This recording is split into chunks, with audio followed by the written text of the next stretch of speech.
We continue with the series on change of subject. Let's consider this question. Make H the subject. If A is equal to pi r squared plus pi r square root opens H squared plus r squared square root closes.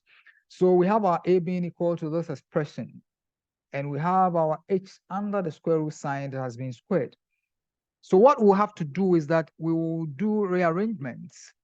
We shall subtract pi r squared from both sides of the equal sign. So we'll have it here subtracted, and over here it will not be there because we have subtracted it. So we get one term here, and then we get two terms there. The next step is that we are going to square both sides of the terms that we have on the equal sign, the left-hand side and the right-hand side. So we square this expression, we square this term as well.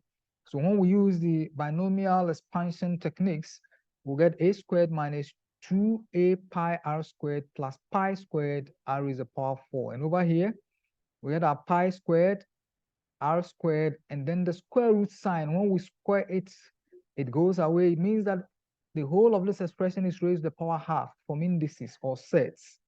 So when we multiply by 2, half times 2 gives us 1. So we get our h squared plus our r squared.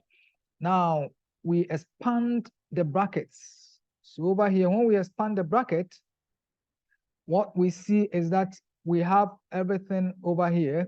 So we expand it and takes us to this level. Now, over here, this expression and that expression or term are common. So we shall subtract it from this side and subtract that from this side as well. And that will take us to this level.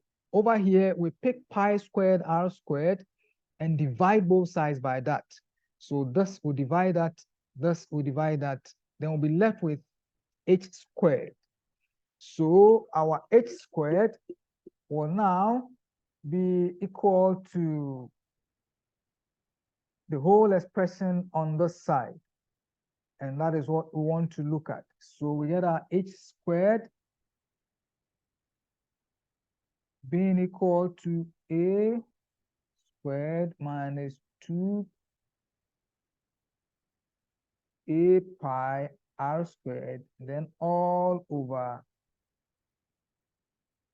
pi squared r squared. Now, and then the next step is that our h, we find the square root of this, then we find the square root of that. So when we do that, then we get our h being equal to the square root of all the expressions under the square root sign. But we've seen that we have pi squared and r squared here. So when we find the square root, we get pi r. So the square root this time will affect only the numerator. And so we only write it to affect what we have above. So we have the square root here, and then we have our pi r. But if the square root comes down here, then we maintain the pi squared and then the r squared. So h is equal to this, or h is equal to that. Thank you.